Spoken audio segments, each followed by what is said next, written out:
Hello बच्चों, welcome to your channel physics with King Sen sir. आज हम लेकर के आ गए हैं आप लोगों के लिए क्लास 11th फिजिक्स के motion in straight line chapter का लेक्चर नंबर 2, जिसमें आज हम लोग बात करने वाले हैं एक बेसिक से पैटर्न की। आज का वीडियो बहुत लंबा नहीं होगा और मैं पहले ही क्लियर कर दूं कि आज के सेक्शन के बाद कोई न्यूमेरिकल का प्रैक्टिस सेट भी नहीं होने वाला है। ये सारी चीजें हम लोग कल के वीडियो में करेंगे। थोड़ा सा आज हम लोग सब डेरिवेशन वाले खाली पार्ट जो हैं उसको हम लोग सीखने वाले हैं। आज हम लोग सीखेंगे खाली derivation of motion of equations, मतलब गति equations of motion, derivation of equations of motion, गति के समीकरणों का निगमन। तो गति के समीकरणों का निगमन सीखेंगे। थोड़ा सा एक्सीलरेशन के बारे में कुछ पिछले वीडियो में जो चीज रह गई थी उसके बारे में थोड़ा सा डिस्कस करेंगे। तो शुरू करते हैं, टाइम वेस्ट ना करते हुए हेडिंग लगाते हैं। बच्चों, इसके पहले वाले वीडियो में हम जो टॉपिक शुरू करने वाले थे या जो टॉपिक हम बताए थे आपको कि ये टॉपिक आपकी चलेगी, वो टॉपिक है, उसका नाम है एक्सीलरेशन। एक्सीलरेशन के बारे में एक क्वेश्चन भी कराया गया था पिछले लेक्चर में और एक छोटा सा उस पर डेफिनेशन की भी बात हुई थी और कुछ छोटा सा एक टॉपिक जो इंस्टेंटेनियस एक्सीलरेशन का होता है उसको समझाया गया था। तो हम लोग बात करें अगर एक्सीलरेशन की तो यहीं से शुरू करते हैं। What is acceleration? Acceleration is the rate of change in velocity. किसी भी गतिशील वस्तु के वेग परिवर्तन की दर को ही त्वरण कहते हैं। ये एक्सीलरेशन होता है। एक्सीलरेशन का जो कैलकुलस फॉर्म है या इंस्टेंटेनियस एक्सीलरेशन, ये भी हमने पढ़ा। तो ये चीज हमको मिला, किसके बराबर मिला था? तो ये हमको मिला A = d/dt/v। हम लोग छोटी सी बात एक्सीलरेशन वाले टॉपिक में ये करने वाले हैं और वो छोटी सी बात क्या है? वो छोटी सी बात है बच्चा टाइप्स ऑफ एक्सीलरेशन की। किसकी बात है? Types of acceleration. मैं हेडिंग लगा लेता हूं, टाइप्स ऑफ एक्सीलरेशन। किसकी बात हो रही है? टाइप्स ऑफ एक्सीलरेशन की। बच्चों, टाइप्स ऑफ एक्सीलरेशन की अगर मैं बात करूं तो there are mainly 2 types of acceleration. 2 प्रकार के एक्सीलरेशन होते हैं। एक होता है यूनिफॉर्म एक्सीलरेशन, एक समान त्वरण हम इसको बोलते हैं, और एक होता है दूसरा है जिसको हम लोग बोलते हैं नॉन यूनिफॉर्म, या इसी का एक दूसरा नाम है वेरिएबल। ये है एक्सीलरेशन, वेरिएबल एक्सीलरेशन। तो एक्सीलरेशन कितने तरीके के हो गए? 2। एक होता है यूनिफॉर्म एक्सीलरेशन और एक होता है वेरिएबल एक्सीलरेशन। यूनिफॉर्म एक्सीलरेशन ये होता है जब सेम टाइम डिफरेंस में जो वेलोसिटी का चेंज है वो सेम हो। अगर कोई गतिशील वस्तु है, अगर कोई एक ऑब्जेक्ट है, मोशन कर रही है, उस मोशन करते हुए ऑब्जेक्ट में पर सेकेंड जो चेंज इन वेलोसिटी है वो सेम है। क्या बोल रहा हूं? वर्ड पे फोकस करो। पर second change in velocity same है तो वो ऑब्जेक्ट का एक्सीलरेशन यूनिफॉर्म कहलाएगा। एग्जांपल के लिए एक ऑब्जेक्ट मोशन कर रही है इस तरीके से, 0 वेलोसिटी स्थित थी इसकी शुरू में, 1 सेकेंड बाद इसकी वेलोसिटी देखी गई 2 मीटर पर सेकेंड हो गई, अगले 1 सेकेंड बाद इसकी वेलोसिटी देखी गई 4 मीटर पर सेकेंड हो गई, नेक्स्ट 1 सेकेंड बाद देखी गई इसकी वेलोसिटी 6 मीटर पर सेकेंड हो गई। तो यहाँ पे अगर हम देखें, देखो 0 से 1 सेकेंड बाद इस 1 सेकेंड में इसकी वेलोसिटी में चेंज कितने का है? चेंज इन वेलोसिटी, मतलब final velocity minus initial velocity. तो 2 - 0 = 2 मीटर पर सेकेंड। यहाँ पे अगले 1 सेकेंड में यहाँ वाले पे कितना वेलोसिटी का चेंज है?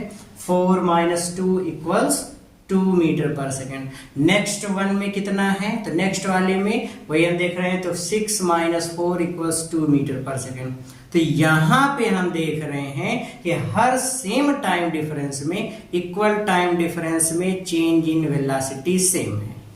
जब कोई ऑब्जेक्ट इस तरीके से मूवमेंट करता है, इस तरीके से मोशन करता है कि उसका सेम टाइम इंटरवल में, मतलब सेम टाइम में चेंज इन वेलोसिटी सेम होती है, तो बोलते हैं ऑब्जेक्ट का मोशन यूनिफॉर्म एक्सीलरेटरी मोशन है। मतलब ये एक समान त्वरण से गति कर रहा है। मेरी बात को समझ पाए? अगर एक ऑब्जेक्ट का सेम टाइम में चेंज इन वेलोसिटी सेम हो रहा है तो बोलेंगे वो ऑब्जेक्ट का एक्सीलरेशन सेम, यूनिफॉर्म है। यूनिफॉर्म है, एक समान त्वरित गति कहलाएगा ऑब्जेक्ट की गति। ओके, तो दिस इज यूनिफॉर्मली एक्सीलरेशन। एक बार फिर से, व्हाट इज यूनिफॉर्म एक्सीलरेशन? जब कोई ऑब्जेक्ट इस तरीके से मोशन करती है कि उसकी सेम टाइम इंटरवल में चेंज इन वेलोसिटी सेम होती है, तो बोलते हैं ऑब्जेक्ट का जो मोशन है वो यूनिफॉर्म एक्सीलरेशन का मोशन है। ओके, नेक्स्ट है जिसको हम लोग बोलते हैं नॉन यूनिफॉर्म या वेरिएबल एक्सीलरेशन। हम यहीं पे देखते हैं 0 से 2 कर दें, इसका मान हमने यहाँ पे 6 कर दिया, इसका मान हमने 3 कर दिया। लेट अस सी हियर, यहाँ पे देखते हैं तो पहले 1 सेकंड में चेंज इन वेलोसिटी 2 मीटर पर सेकंड, नेक्स्ट 1 सेकंड में चेंज इन वेलोसिटी 4 मीटर पर सेकंड, 6 - 2 दैट इज 4। फिर नेक्स्ट 1 सेकंड में 3 - 6 दैट इज -3, मतलब वेलोसिटी कम हुई है, घटी है। तो यहाँ पे देख रहे हैं change in velocity same time में चेंज इन वेलोसिटी अलग अलग है। अगर सेम टाइम इंटरवल में चेंज इन वेलोसिटी अलग अलग होगी तो इसका अर्थ ये होगा कि ऑब्जेक्ट का मोशन जो है वो वेरिएबल एक्सीलरेशन से हो रहा है। मतलब इस समय ऑब्जेक्ट में जो एक्सीलरेशन डेवलप होगा वो वेरिएबल एक्सीलरेशन होगा। तो व्हाट इज वेरिएबल एक्सीलरेशन? जब एक ऐसी ऑब्जेक्ट, जब कोई ऑब्जेक्ट ऐसा मोशन करे कि उसका सेम टाइम इंटरवल में चेंज इन वेलोसिटी अलग अलग हो, तो हम बोलेंगे उस ऑब्जेक्ट के अंदर जो एक्सीलरेशन डेवलप होता है that acceleration is known as variable acceleration. उस एक्सीलरेशन को हम क्या बोलते हैं? वेरिएबल एक्सीलरेशन, ये बोलते हैं। Okay, so this is variable acceleration. Okay, अब हम लोग बात करने वाले हैं वेरिएबल एक्सीलरेशन के टाइप। देखो, यूनिफॉर्म एक्सीलरेशन तो बात समझ में आ गई, वेरिएबल एक्सीलरेशन वाली बात समझ में आ गई। वेरिएबल एक्सीलरेशन 2 तरीके से होता है या 2 तरीके का होता है। एक है, इसको हम लोग बोलते हैं पॉजिटिव एक्सीलरेशन, हिंदी में इसको कहते हैं धनात्मक त्वरण है, और दूसरा है इसको हम लोग बोलते हैं निगेटिव एक्सीलरेशन, इसको हम लोग बोलते हैं ऋणात्मक त्वरण है। तो निगेटिव एक्सीलरेशन और पॉजिटिव एक्सीलरेशन। निगेटिव एक्सीलरेशन को हम रिटार्डेशन भी बोलते हैं। क्या बोलते हैं? रिटार्डेशन। What is retardation? इसको हम हिंदी में बोलते हैं मंदन, मंदन बोलते हैं। क्या बोलते हैं? मंदन। तो what is negative acceleration and what is positive acceleration? बड़ी सिंपल सी बात है। अगर एक ऑब्जेक्ट मोशन कर रहा है और उसका टाइम के साथ वेलोसिटी इंक्रीज कर रही है, एक ऑब्जेक्ट मोशन कर रहा है और उसका टाइम के साथ वेलोसिटी बढ़ रही है, तो हम बोलेंगे ऑब्जेक्ट का जो एक्सीलरेशन है, ऑब्जेक्ट में जो एक्सीलरेशन डेवलप होगा that is positive acceleration. Let us see here, यहाँ पे हम देखते हैं, मान लो एक ऑब्जेक्ट है, ये शुरू में इसकी वेलोसिटी 2 मीटर पर सेकंड थी, 5 सेकंड बाद इसकी वेलोसिटी देखी गई, ये हो गया मान लो कि 16 या 17 मीटर पर सेकंड, इतना हो गया। तो यहाँ पे देखो टाइम के साथ, आफ्टर 5 सेकंड, टाइम के साथ इसकी वेलोसिटी बढ़ी है। अगर टाइम के साथ इसकी वेलोसिटी बढ़ी है, ये इनिशियल वेलोसिटी, ये फाइनल वेलोसिटी और ये टाइम, तो टाइम के साथ इसकी वेलोसिटी बढ़ी है, इसलिए अगर हम यहाँ पे इसका एक्सीलरेशन देखेंगे तो acceleration equals delta v upon delta t। तो what is a equals v2 minus v1 upon delta t। What is v2? 17 minus v1 2 upon में 5, तो 15 अपॉन 5 दैट इज 3 मीटर पर सेकेंड स्क्वायर। तो एक्सीलरेशन कितना आ जाएगा? 3 metre पर second square. और किस साइन के साथ आ रहा है? प्लस में। कौन सी साइन मिल रही है? पॉजिटिव। कैसी साइन मिल रही है? पॉजिटिव। तो पॉजिटिव साइन क्यों मिली? क्योंकि टाइम के साथ वेलोसिटी बढ़ रहा था। तो एक लाइन में डिफाइन कर देंगे, जब कोई ऑब्जेक्ट इस तरीके से मोशन करते हैं कि उसकी वेलोसिटी टाइम के साथ इंक्रीज करती है, velocity is increasing with time, तो टाइम के साथ अगर इसकी वेलोसिटी इंक्रीज कर रही है दैट मींस पॉजिटिव एक्सीलरेशन हो गया। इसी का जस्ट अपोजिट, अगर एक ऑब्जेक्ट इस तरीके से मोशन कर रही है कि इसकी वेलोसिटी टाइम के साथ डिक्रीज कर रही है, जैसे मान लो ये ऑब्जेक्ट पहले 17 मीटर पर सेकंड की रफ्तार से चल रहा था, आफ्टर 5 सेकंड इसकी वेलोसिटी हो गई 2 मीटर पर सेकंड, इसी का अपोजिट। तो अब टाइम के साथ इसकी वेलोसिटी घट रही है, ये इसकी इनिशियल वेलोसिटी है, इसकी फाइनल वेलोसिटी है, this is time. So acceleration equals delta v upon delta t, v2 minus v1 upon delta t. v2 कितना है 2, v1 कितना 17 अपॉन 5, that means minus 15 upon 5 minus 3 metre पर second square. Look at here, यहाँ पे minus में मिल रहा है वेलोसिटी, निगेटिव या इसी वेलोसिटी को, ये यहाँ पे एक्सेलरेशन निगेटिव मिल रहा है, निगेटिव एक्सेलरेशन को हम रिटार्डेशन भी बोलते हैं, मंदन भी बोलते हैं। तो यहाँ पे देख रहे हैं जब वेलोसिटी टाइम के साथ डिक्रीज करती है, जब समय के साथ वेग घटता जाता है, तो जो एक्सेलरेशन डेवलप होता है दैट इज निगेटिव एक्सेलरेशन, और उस एक्सेलरेशन को हम लोग बोलते हैं रिटार्डेशन। क्या बोलते हैं? Retardation.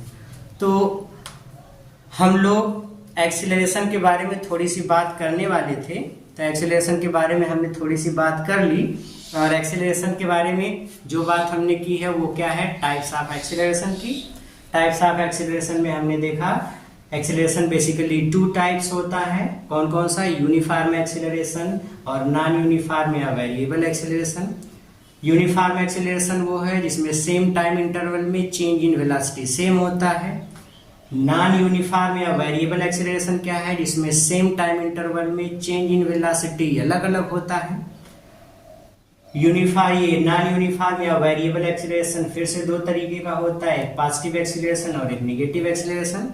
What is positive acceleration? अगर ऑब्जेक्ट की वेलोसिटी टाइम के साथ इंक्रीज कर रही है, बढ़ रही है, वस्तु का वेग समय के साथ बढ़ रहा है, तो वस्तु में उत्पन्न त्वरण धनात्मक त्वरण कहलाता है। उसी तरीके से if the velocity is decreasing with respect to time, अगर टाइम के साथ वेलोसिटी घट रही है तो जो एक्सीलरेशन डेवलप होगा दैट इज नेगेटिव एक्सीलरेशन, और उसको हम रिटार्डेशन भी बोलते हैं। तो ये छोटा सा एक कॉन्सेप्ट है जिसको हम लोग बोलते हैं क्या? एक्सीलरेशन का टाइप। ओके, तो ये एक्सीलरेशन टाइप्स ऑफ एक्सीलरेशन हुए, इस पे सवाल हमने करा दिए थे, बहुत कुछ सवाल इस पे नहीं है। हम इसके बाद वाली क्लास में, जैसे कल की क्लास में जब भी हम लोग थ्योरी के बाद जो सवाल लगाएंगे, कल देखो आज की क्लास पूरा डेरिवेशनल है, सब टॉपिक टू टॉपिक है, खाली थ्योरी पढ़ना, आज हमारा कोई प्रैक्टिस सेट नहीं होगा। लेकिन कल के क्वेश्चन में, कल जब हम लोग पढ़ने वाले हैं तो उसमें थ्योरी के बाद, थ्योरी आपका बहुत छोटा सा पार्ट रहेगा, लेकिन आज का और कल का दोनों का न्यूमेरिकल का प्रैक्टिस सेट कल मिलेगा, और सरल से लेकर के कठिन तक के सभी तरीके के सवाल होंगे, एकदम माइंड बोले, एकदम बोलते हैं कि सुकून भरा सवाल आपको मिलेगा। ओके, तो सवाल आपको कल के लेक्चर में मिलेगा, एक्सरसाइज हम लोग कल करेंगे। और वैसे भी भगवान का जो कहर है कि पसीना चला जा रहा है, एकदम बहुत बुरी हाल है। ओके, आज ये चलते हैं, लेते हैं नेक्स्ट टॉपिक। बच्चों, अब हम लोग सीखने वाले हैं या बात करने वाले हैं इक्वेशंस ऑफ मोशन की। इसकी बात करने वाले हैं इक्वेशंस ऑफ मोशन, इसको हम बोलते हैं गति के समीकरण। तो सबसे पहले हम उसी का इंट्रो लेते हैं, what is equations of motion, गति के समीकरण होते क्या हैं। तो गति के समीकरण क्या होते हैं, एकदम सिंपल वे में आप समझो। गति के समीकरण ऐसे समीकरण होते हैं, कुछ ऐसे इक्वेशंस हैं जो हमको बताते हैं कि कोई ऑब्जेक्ट अगर मोशन कर रहा है तो उसका एक्सेलरेशन कितना होगा, उसकी वेलोसिटी कितनी होगी, कितनी डिस्टेंस या कितना डिस्प्लेसमेंट ट्रेवल करेगा। ये सारी इंफॉर्मेशन जो इक्वेशन हमको देते हैं, उन्हीं इक्वेशंस को ही हम लोग बोलते हैं इक्वेशंस ऑफ मोशन। फिर से रिपीट करते हैं। गति के समीकरण क्या है, हिंदी वर्जन समझते हैं। और जिन बच्चों को हिंदी वाले से थोड़ी मजा आ रहा हो, हिंदी वाले को चलने देंगे, इंग्लिश वाले को स्किप कर देंगे, फिर हम टे ऐसे बोलेंगे। और जो मतलब इंग्लिश पढ़ना चाहते हैं, थोड़ा बहुत हमको इंग्लिश आ रही है, सर थोड़ी थोड़ी निकल जाती है, तो उससे जब पढ़ेंगे तो हिंदी वाले को एक्सपेक्ट करें तब ऐसे पढ़ेंगे, गति के समीकरण ऐसे बोलेंगे हम। तो जैसा भी आपको ठीक लगे आप ऐसा कर सकते हो।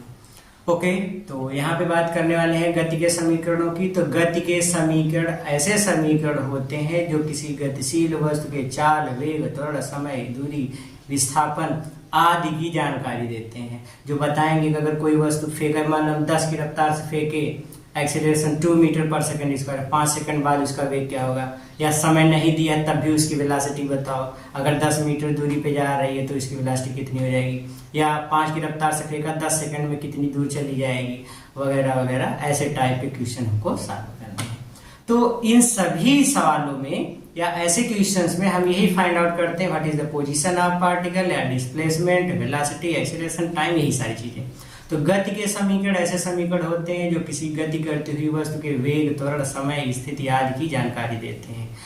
The equations of motion, that equations which inform us, जो हमको जानकारी देंगे, किस किस चीज की जानकारी देंगे, वेलोसिटी की, एक्सीलरेशन की, टाइम की, पोजीशन की, ये सारी चीजें की जानकारी हमको देंगे। ओके, गति के समीकरणों के प्रकार अगर हम देखें तो there are mainly 3 types of equation of motion. 3 प्रकार के गति के समीकरण हैं, या 3 होते हैं। कौन कौन से 3 होते हैं? पहला हम लोग इसको फर्स्ट इक्वेशन ऑफ मोशन कहते हैं, that is v equals u plus at। क्या होता है? v equals u plus at। दूसरा है, इसको हम बोलते हैं s equals ut plus half at square. दूसरा क्या है? s बराबर ut plus half at square. और तीसरा है, इसको हम बोलते हैं v स्क्वायर बराबर u स्क्वायर प्लस 2as। ये है गति का तीसरा समीकरण। गति के समीकरण में जो सिंबल दिए गए हैं वो सिंबल्स का एक बार हम मीनिंग समझ लें। देखो, v जो दिया गया है, v को हम बोलते हैं फाइनल वेलोसिटी, अंतिम वेग इसको कहते हैं। u is the symbol for initial velocity, इसको हम प्रारंभिक वेग कहते हैं। a is the symbol for acceleration, इसको हम त्वरण बोलेंगे। s is the symbol for distance या डिस्प्लेसमेंट, ये दूरी या विस्थापन का प्रतीक है। t is the symbol of time, किसका प्रतीक है? टाइम का। देखो, जब हम लोग डेरिवेशन करेंगे कैलकुलस मेथड से तो लिमिट की बात आएगी। तो देखो, वेलोसिटी अगर है तो वेलोसिटी की लिमिट हम लगाते हैं u से v, मतलब lower limit u, upper limit v होती है। अगर हम डिस्प्लेसमेंट की बात करेंगे तो डिस्प्लेसमेंट की लिमिट मिलेगी या डिस्टेंस की 0 से s। अगर हम टाइम की लिमिट की बात करेंगे तो टाइम की लिमिट 0 से t होती है। तो डिस्टेंस, टाइम, इन सारी चीज़ों के बारे में जानते रहेंगे। अच्छा, इसमें एक चीज़ ये भी समझते रहो, चूंकि वेलोसिटी के कारण वस्तु में एक्सीलरेशन होता है। अगर वेलोसिटी है, वेलोसिटी में चेंजिंग है तो एक्सीलरेशन होगा। वेलोसिटी की वजह से एक्सीलरेशन होता है। इसलिए जब भी हम किसी इक्वेशन के बारे में नॉमेनक्लेचर करते हैं, उसको एक्सप्लेन करते हैं, तो खाली वेलोसिटी की बात करेंगे तो एक्सीलरेशन का नाम नहीं लेंगे। अगर हम एक्सीलरेशन का नाम लेंगे तो वेलोसिटी का नाम नहीं लेंगे, तो किसी एक का नाम लेते हैं। तो अगर हम वेलोसिटी जितने भी इक्वेशन लिखे सब वेलोसिटी के टर्म में लिखते हैं, एक्सीलरेशन के टर्म में नहीं लिखते। इसलिए देखो इनका नाम कैसे कैसे लिखा जाता है। तो इनका नाम हम इस तरीके से लिखेंगे। जैसे गति का पहला समीकरण है, इस इक्वेशन में देखेंगे क्या दिया गया, v बराबर u प्लस at। v बराबर u प्लस at, तो देखो v और u क्या है? वेग है, वेलोसिटी है। t क्या है? टाइम। क्योंकि वेलोसिटी की गाड़ी एक्सीलरेशन रहता है तो एक्सीलरेशन को बताना नहीं है, तो एक्सीलरेशन को नहीं बताना है तो बचेगा क्या चीज? वेग। देखो, इसको नहीं बताना है, v और u को बताना है, t को बताना है। तो v और u क्या होंगे? वेग है, वेलोसिटी है। तो वेलोसिटी और t क्या है? टाइम। तो ये हमको बताता है वेलोसिटी टाइम रिलेशन। इसकी जानकारी देता है वेलोसिटी टाइम रिलेशन। ठीक है। तो v बराबर u प्लस ए टी को हम बोलते हैं हिंदी में वेग समय संबंधी, इसका नाम है। आप तो जानते नहीं होगे, जान लो। जानते थे सर, आप ही तो क्लास में पढ़ाए थे। तो जो लोग भूल गए उनकी बात कर रहे हैं, जो पहली बार सुन रहे हैं उनकी बात कर रहे हैं। आज ये अगले टॉपिक पे चलते हैं। अगला है यस बराबर u t plus half a t square. Yes का नाम लेंगे, यू वेलोसिटी, ए भी वेलोसिटी आ गई तो एक्सेलरेशन खत्म। टी क्या है? टाइम। 1/2 तो कांस्टेंट है, बतिए नहीं करनी है। तो बचेगा क्या? क्या नाम लिखेंगे इसका? यस है पोजीशन। पोजीशन का मतलब होता है डिस्टेंस या डिस्प्लेसमेंट। पोजीशन, यू है वेलोसिटी, तो ये बताएगा वेलोसिटी, एंड टी है टाइम, तो ये बताएगा टाइम। इनके बीच का रिलेशन व्यक्त करता है। तो अब हम लोग नाम किस तरीके से बताएंगे? यस बराबर u t plus half a t square में ये गति का समीकरण क्या चीज बताता है? Position, velocity, time relation. किस चीज को बताता है? Position, velocity, time relation. फिर से सुनो, पोजीशन, वेलोसिटी, टाइम रिलेशन। ये गति का ऐसा समीकरण है जो हमको स्थिति, वेग, समय के बीच संबंध बताता है। तो इसका नाम हो गया स्थिति, वेग, समय संबंध। ओके। अगला जो थर्ड इक्वेशन है, ये किसके किसके बीच रिलेशन बताता है? v और u वेग हो गए, वेग हो गए तो एक्सीलरेशन वाला टर्म खत्म। यस क्या है? पोजीशन, तो इसको हम लोग बोलते हैं वेलोसिटी बताएगा, और क्या बताएगा? पोजीशन। वेलोसिटी, पोजीशन, रिलेशन, ये है। तो गति के 3 समीकरण, तीनों का नाम ये है, और जो जो सिंबल प्रयोग किए जाते हैं वो ये है। Take the screenshot right now. हट जाते हैं सर, अभी भी दिख रहे हैं सर, किधर चल जाए? इधर चले जाए। ओके, अभी भी दिख रहे हैं सर, छेक लिए। ओह, नोट कर लो, व्हाट इज मीन बाय छेक लिए? मतलब ढक लिए। लैंग्वेज हमारी टूटी फूटी सी, कब सुधरेगी अल्लाह जाने। ओके, तो ये होता है बच्चों गति के समीकरण। तो गति के कितने समीकरण हैं? 3। कौन कौन से? पहला, दूसरा, तीसरा। पहला, दूसरा, तीसरा के स्थान पे ये नाम बताते हैं। ठीक है, अब हम लोग पता करते हैं या देखते हैं इन समीकरणों का डेरिवेशन। आज हमने शुरू में बताया बहुत बड़ी टॉपिक नहीं है, छोटी सी टॉपिक है। तो क्योंकि ये पार्ट अगर हम नेक्स्ट वाले लेक्चर में लेते हैं तो बहुत बड़ा हो जाता है। तब आप कहते हैं ये कैसा? आप कह रहे थे कि 1 घंटे की क्लास चलेगी, मैराथन क्लास पढ़ा रहे हैं, हम लोग सोएंगे कब? और फिर आप सारी रात जागते रहते हैं, हमको भी जगाएंगे। क्या करें, जागना पड़ता। आ जाओ, skip that part and look at here on white board. White board पे देखोगे सब लोग। हेडिंग लगाते हैं derivation of equations of motion. Derivation of equations of motion, गति के समीकरणों का निगमन। मान लो कि कोई एक ऑब्जेक्ट है, इसका मास है m, ये u वेलोसिटी से इस डायरेक्शन में चल रही थी। कुछ टाइम बाद, let us that time is t, time के बाद इस ऑब्जेक्ट की वेलोसिटी u से बदल करके v हो जाती है। अब चेंज इन वेलोसिटी है, वेलोसिटी चेंज हो रही है, तो there will be an acceleration. तो यहाँ पे एक एक्सीलरेशन डेवलप हो जाएगा, और वो एक्सीलरेशन मान लेते हैं a है। t टाइम में जब ऑब्जेक्ट यहाँ से यहाँ पहुंची तो इतने समय में सपोज हुआ है s डिस्टेंस ट्रेवल कर लेती है। कितना? s। अब आ जाओ गति के समीकरण के निगमन की बात करते हैं। गति के समीकरण के निगमन की 3 विधियां हैं। There are 3 methods to drive the equations of motion. कौन कौन से 3 मेथड हैं? थोड़ा जल्दी बोलते हैं। 3 मेथड है गति के समीकरणों के निगमन। ये कौन कौन से? कलन विधि, स्लो हो गए सर, कोई बात नहीं। कलन विधि, सिंपल विधि, कलन मेथड या जिसको कैलकुलस मेथड का, कैलकुलस मेथड, सिंपल मेथड और एक ग्राफिकल मेथड। तो हम सबसे पहले सिंपल मेथड लेंगे, फिर कैलकुलस मेथड लेंगे। आज ये मेथड की बात होगी।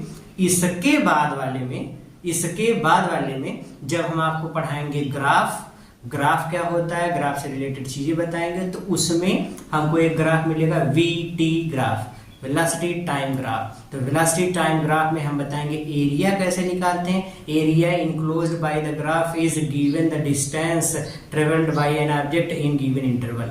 तो दिए गए समय में वस्तु द्वारा तय की गई दूरी को एरिया जितना घेरा जाता है ग्राफ के द्वारा, वीटी ग्राफ के द्वारा, वही बताता है डिस्टेंस। ये चीज आपको पता चल जाएगी, तब आप गति के समीकरण कर ले जाओगे, निकाला जान जाओगे ग्राफिकल मेथड से, क्योंकि ग्राफिकल मेथड में वीटी ग्राफ का यूज करना है, दैट्स इट। हो ओके, तो ये चीज हमको करना है, इसलिए हम ग्राफ वाले पे इंक्लूड करते हैं। अभी क्या जरूरत है टेंशन लेने की, दो ही प्रकार पढ़ लेंगे, कम थोड़ा है। आ जाओ, लेते हैं पहले समीकरण का डेरिवेशन। तो पहले हम हेडिंग बनाते हैं फर्स्ट इक्वेशन। फर्स्ट इक्वेशन में according to the definition of acceleration, यहीं से शुरू करते हैं। बड़ा पुराना तरीका है, प्राचीनतम तरीका है। According to definition of acceleration, गति के समीकरण के पहले समीकरण के निगमन के लिए हम लोग सबसे पहले डेफिनेशन की सहारा लेते हैं एक्सीलरेशन के। एक्सीलरेशन का फार्मूला होता है ए बराबर delta v upon delta T. Delta we is change in velocity. Change in velocity कैसे निकालते हैं, फाइनल माइनस इनिशियल। फाइनल है वी, इनिशियल है you, upon time delta T. Delta T के स्थान पे कितना टाइम लग रहा है टी, तो टी कर दो। यहाँ इसका मल्टीप्लाई कर लेंगे, A T equals we minus you. So you को इधर लेकर क्या, यू प्लस ए टी बराबर वी, या यहाँ पे लिख दें वी बराबर you plus a T. This is first equation of motion. तो गति का पहला समीकरण क्या है, वी बराबर यू प्लस ए टी। कितना आसान है, बहुत आसान है सर, बहुत आसान है, बता नहीं सकते कितना आसान है। ओके, तो ये फर्स्ट इक्वेशन हुआ। Let us take the second equation of motion. Take, वाह क्या ग्रामर का सुटेबल, क्या एकदम कैसे घटिया यूज कर रहे हैं। आ जाओ, अब हेडिंग लगाते हैं second equation of motion. Second equation of motion, second equation of motion में आपको पता होना चाहिए एवरेज वेलोसिटी।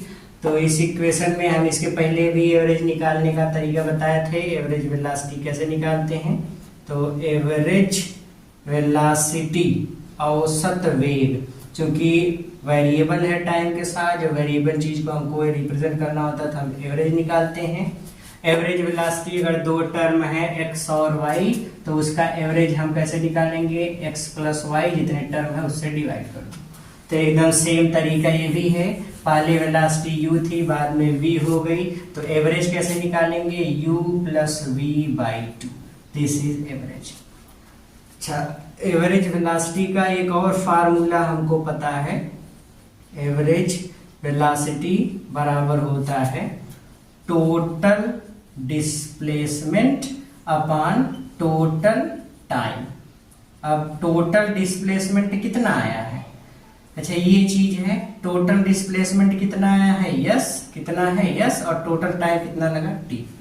अब देखो एवरेज वेलोसिटी इतना होता है और एवरेज वेलोसिटी का ये formula, according to this formula average velocity equals s upon t. तो जहां एवरेज वेलोसिटी का मान एस अपॉन टी आया, तो यहीं पे एस अपॉन टी लिख दो। तो एस अपॉन टी लिख देते हैं।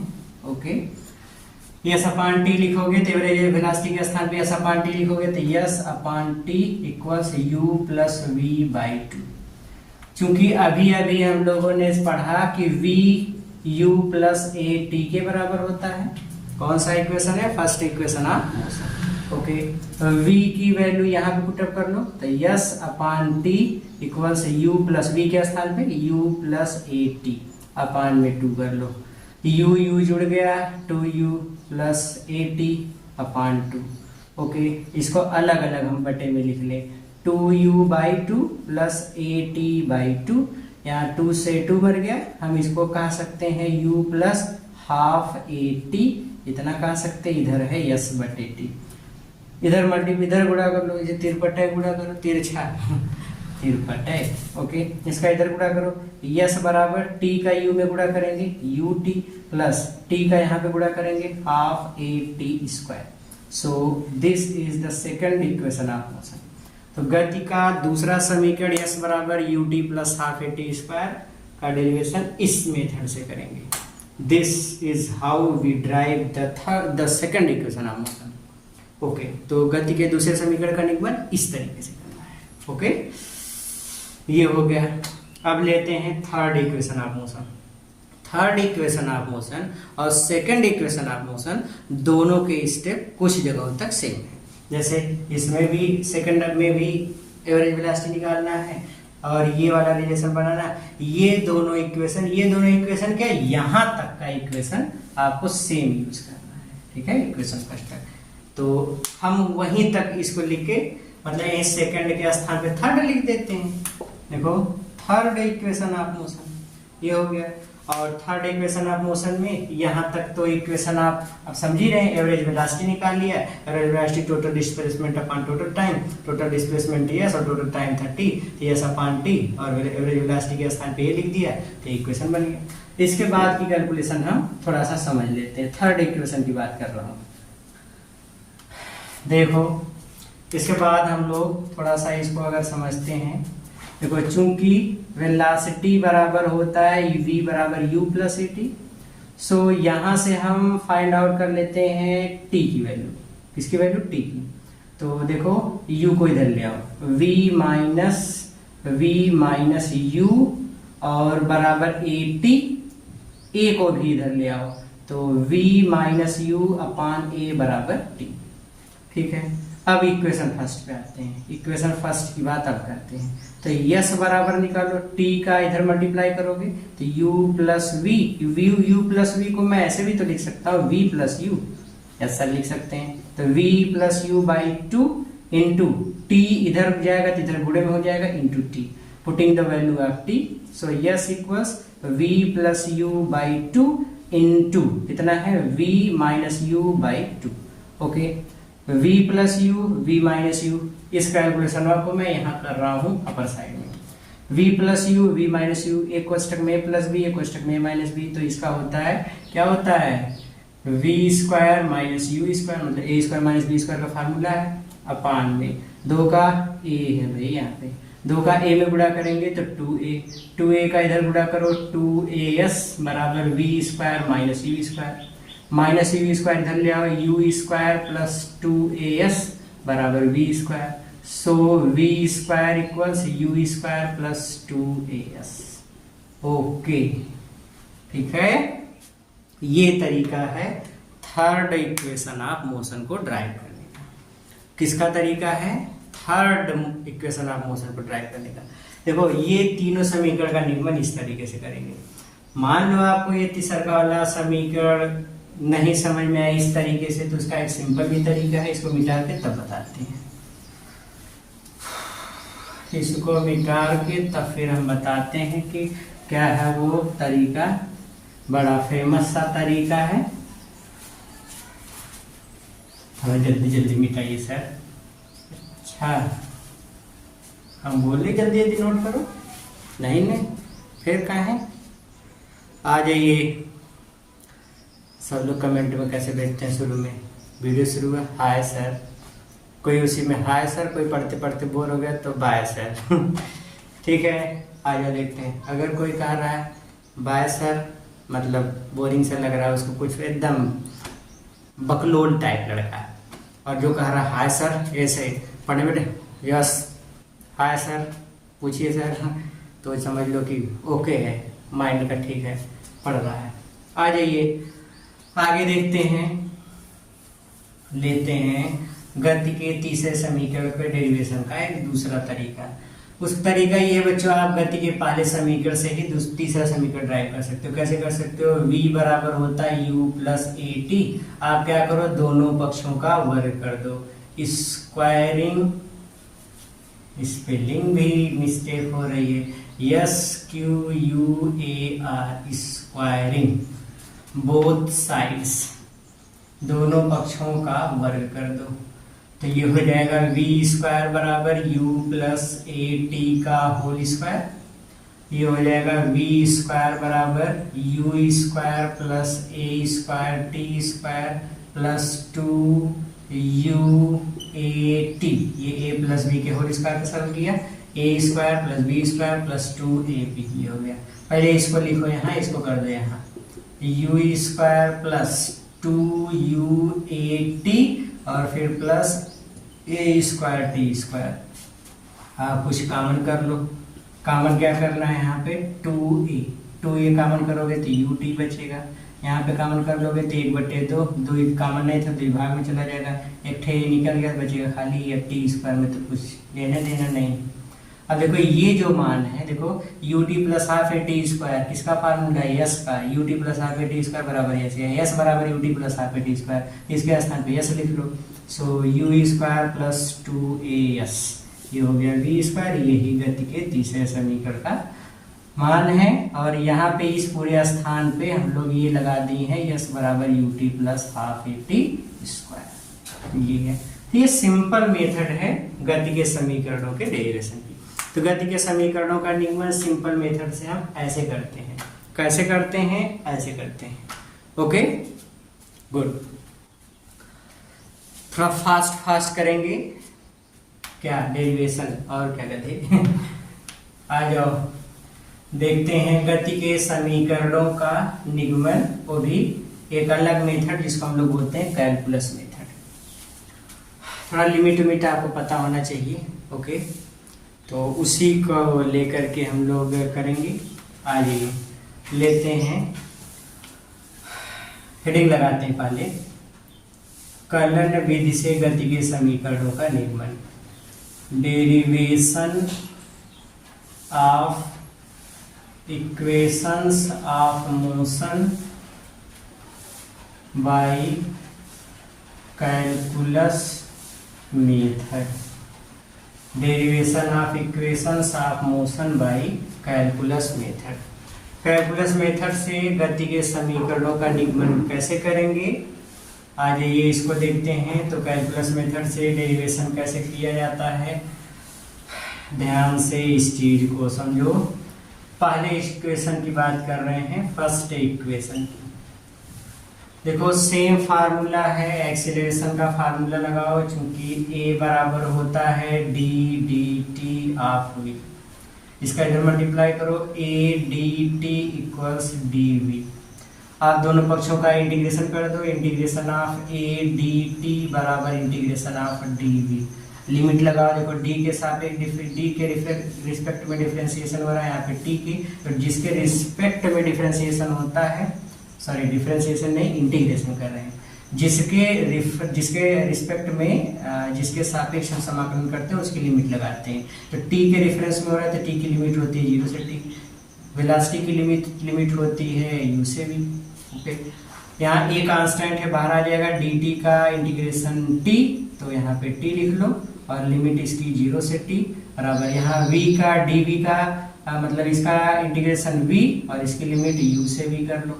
a लिमिट सरल करो t माइनस 0, यहाँ लिमिट सरल करोगे v माइनस u, तो a t इधर हो जाएगा, इधर v माइनस u को इधर ले आओ, u प्लस a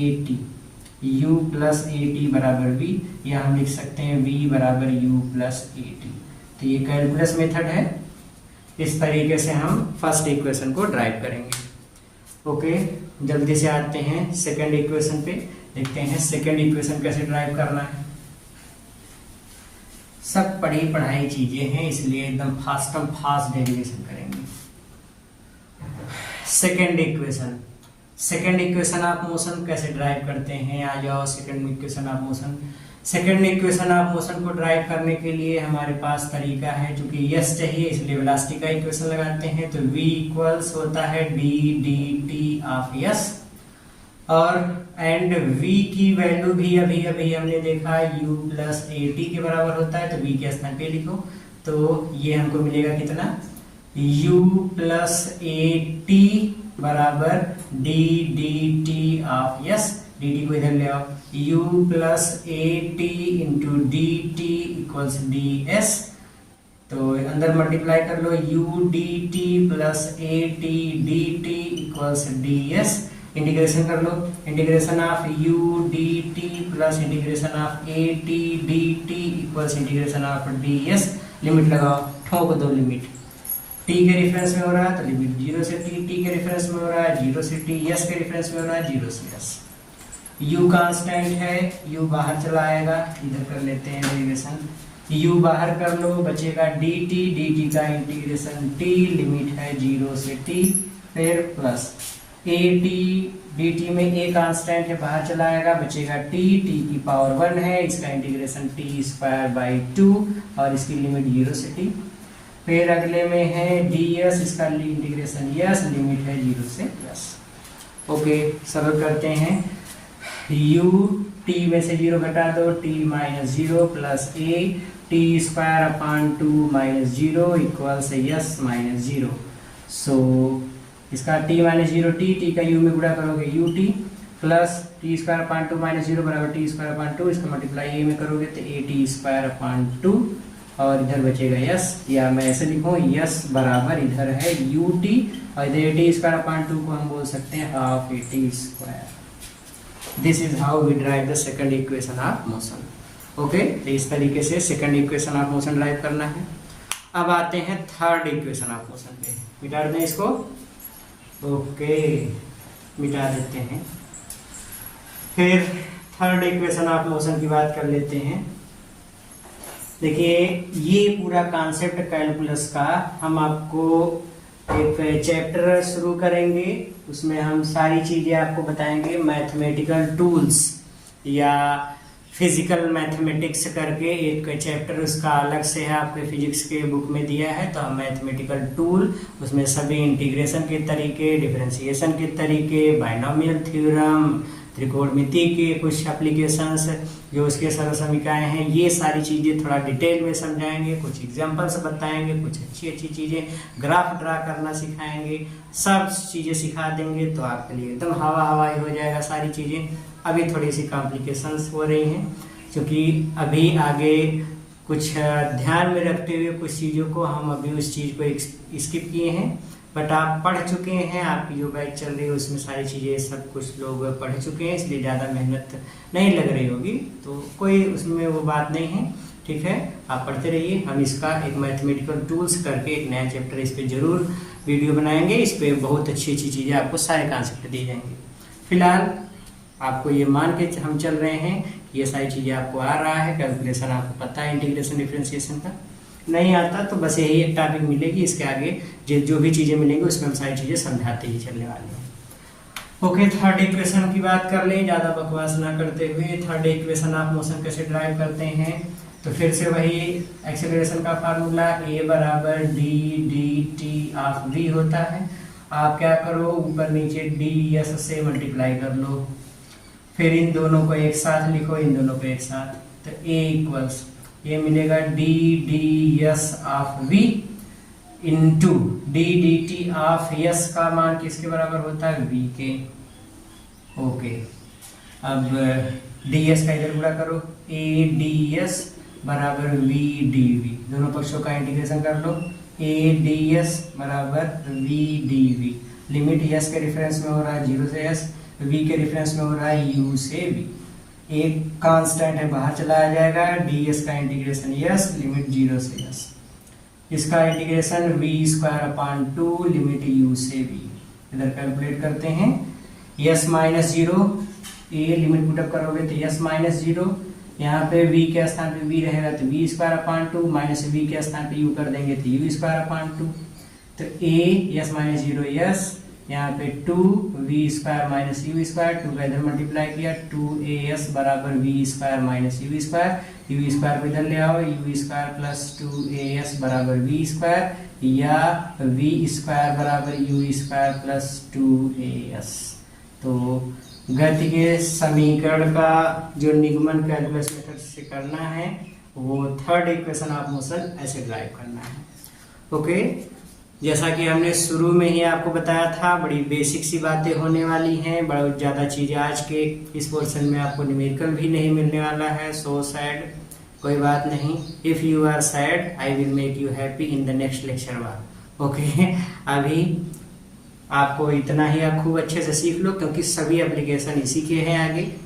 सारी चीज़ें इसी पे मिलने वाली हैं। तो जितना बढ़िया से आप कॉन्सेप्ट इसका पे डेरिवेशन खूब अच्छे से जान जाओ, तब उस पर थ्योरी क्लास में सवाल बताएंगे। अभी कल की थ्योरी क्लास है, पहले इस पे पूरे तीनों गति के समीकरणों पे सवाल होंगे खूब अच्छे अच्छे। जब सवाल हमको आ जाएंगे फिर उसी पे एक्सरसाइज करेंगे। तो कल का लेक्चर बड़ा इंपॉर्टेंट होने वाला है, तो जुड़े रहिए। आज के लेक्चर को पढ़िए, आज वाला समझेंगे, डेरिवेशन वगैरह आ जाएगा तब हम कल वाला समझ पाएंगे। इसलिए जरूरी है कि आज के पूरे कॉन्सेप्ट को समझें, एक्सेलरेशन वगैरह का टाइप हमको पता हो, सारी चीज़ें पता हो, क्योंकि क्वेश्चन इसी पर भी आने वाले हैं। ओके, तो बहुत बकवास ना करते हुए चीज़ों को यहीं पे ख़त्म करते हैं और मिलते हैं नेक्स्ट क्लास में। तब तक आप पढ़ते रहिए, मेहनत करते रहिए। All the very very very best.